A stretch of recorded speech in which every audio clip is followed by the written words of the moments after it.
আজকে চলে এসেছি চটকপুর। হিমালয়ের কোলে বসে থাকা একটা ছোট্ট সুন্দর এবং পরিষ্কার পরিবেশে ঘেরা গ্রাম। যারা নিজেকে কিছু সময়ের জন্য নেচারের কাছে নিয়ে যেতে চান, চটকপুর তাদের জন্য পারফেক্ট একটা ডেস্টিনেশন।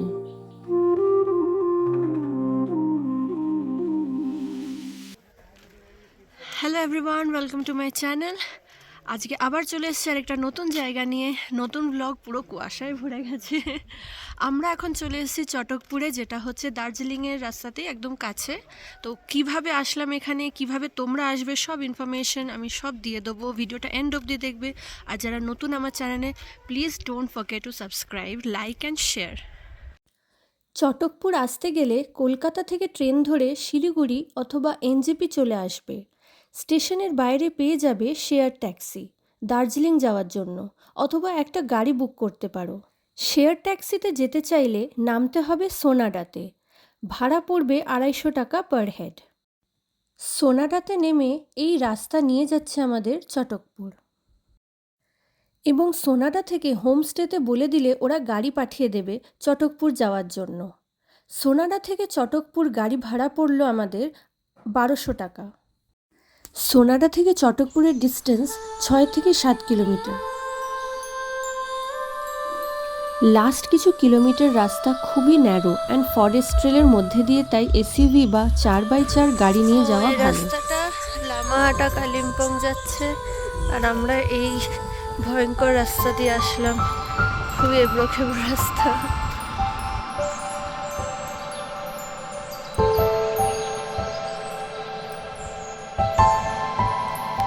পৌঁছে গেছি আমাদের সানরাইজ হোমস্টেতে, যেখান থেকে পুরো 360 ভিউ দেখতে পাওয়া যায়, আর চোখ খুললেই কাঞ্চনজঙ্ঘা ভিউ।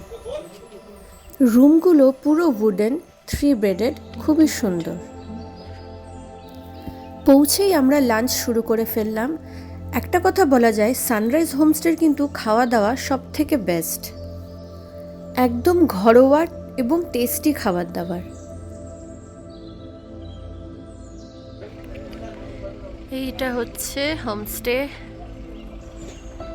আর এইটা হচ্ছে আকৃতি, ওইটা হচ্ছে সানরাইজ, এটা ইয়াং। লাঞ্চ করে আমরা বেরিয়ে পড়লাম একটু ছোট্ট ওয়াকে। গ্রামের রাস্তা দিয়ে চলতে চলতে দেখলাম পুরো প্লেসটা একটা পোস্টকার্ডের মতো। কোনো প্ল্যান নেই, জাস্ট ঘুরে বেড়াচ্ছিলাম। যেই দিকে রাস্তা দেখছি, যেদিকে রাস্তা নেই সেখানেও জাস্ট মোমেন্টটা ফিল করছিলাম। চারিদিকে মেঘ, গরম চা আর গরম পকোড়া, আলাদাই মজা।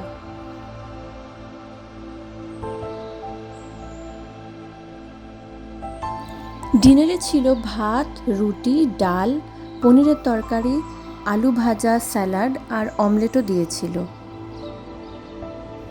আমাদের ডিনার হয়ে গেছে, এখন আমরা আবার ওয়াকে বেরিয়েছি। এখন ওয়াক করে এদিকটা, তারপর এখন আমরা চলে যাব রুমে। পুরো চারিদিকটা কুয়াশা, তোমরা দেখো। হোমস্টেটা একদম পুরো আবছা, এই দেখো পুরো মেঘ ভাসছে, পুরো একদম মেঘ ভাসছে।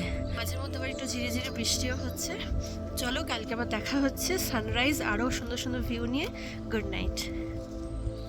সানরাইজ রুম থেকে আমাদের ভিউ।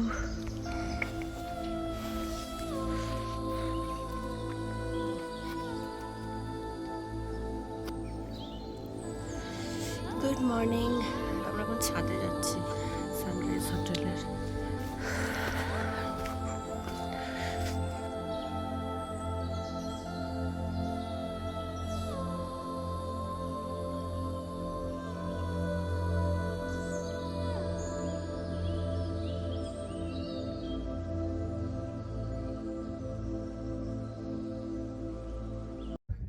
এখন এখানে টেম্পারেচার 9 ডিগ্রি, আর আমাদের এখানের চটকপুরের অল্টিটিউড হচ্ছে অ্যারাউন্ড 2400, যেটা হচ্ছে গ্যাংটক থেকেও আর দার্জিলিং থেকেও হচ্ছে বেশি অল্টিটিউড।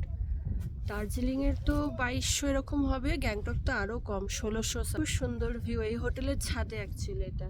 আর ভিউ পয়েন্টটা হচ্ছে এই দিকেই আছে, ভিউ পয়েন্টটা একদম কাছে দেখা যাচ্ছিল। ভিউ পয়েন্ট থেকে আমাদের মনে হচ্ছে হোটেলের ছাদ থেকেই খুব সুন্দর ভিউ দেখা যাচ্ছে। অবশ্য রুম থেকেও ভিউগুলো খুব সুন্দর দেখা যায়। আমরা ছাদে এসেছি, আরও পুরো 360 ভিউটা এখান থেকে নিচ্ছি। এটা হচ্ছে ওনারদের রুম, তার সাথে ভেতরে খুব সুন্দর করে সাজানো মন্দিরও আছে।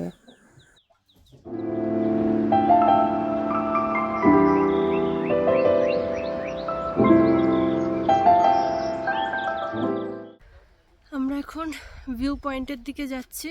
ভিউ পয়েন্ট আমরা এখান থেকে হেঁটে হেঁটে যাচ্ছি এখন। আর এই হচ্ছে ভিউ। এই ভিউ আমরা হোটেল থেকেই পেয়ে গেছি, তাও যাচ্ছি ঘুরে আসি একবার।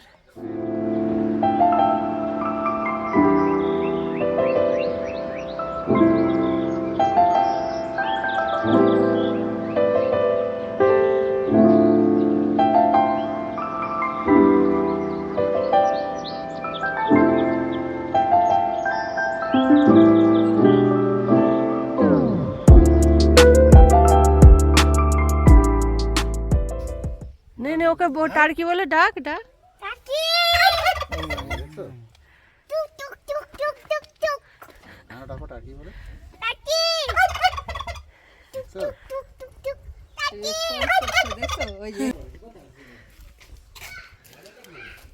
এখানে কাজে লেগে গেছে। আমরা এই ওপেনে খাবো এখন।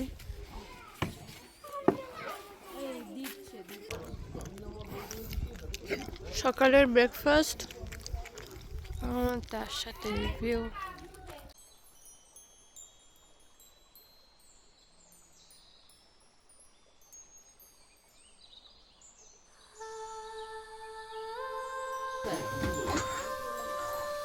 এই লাকড়ি দিয়ে কি ধরায়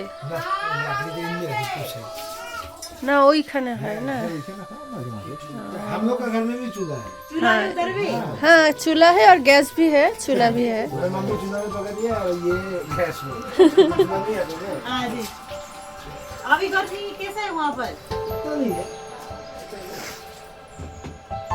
বেরিয়ে পড়েছি একটু ভিউ নিতে। প্রচন্ড হাওয়া দিচ্ছে, একটু রোদ বেরিয়েছে। আর এই যে একজন, ঠান্ডা মানে লিটারেলি মানে কাঁপছি, এত হাওয়া দিচ্ছে। আর বলছে ঠান্ডার ফিল নেব বলে পুরো ড্রেস চেঞ্জ করে হাফ প্যান্ট পরে বলছে চল যেখানে বেশি হাওয়া সেখানে যাব বলে বেরিয়ে পড়েছে। ভিডিওটা আমি এখানে এন্ড করছি। দেখা হচ্ছে সেকেন্ড এপিসোডে, যেখানে আমরা চটকপুরকে আরও সুন্দর করে এক্সপ্লোর করব। Till then by.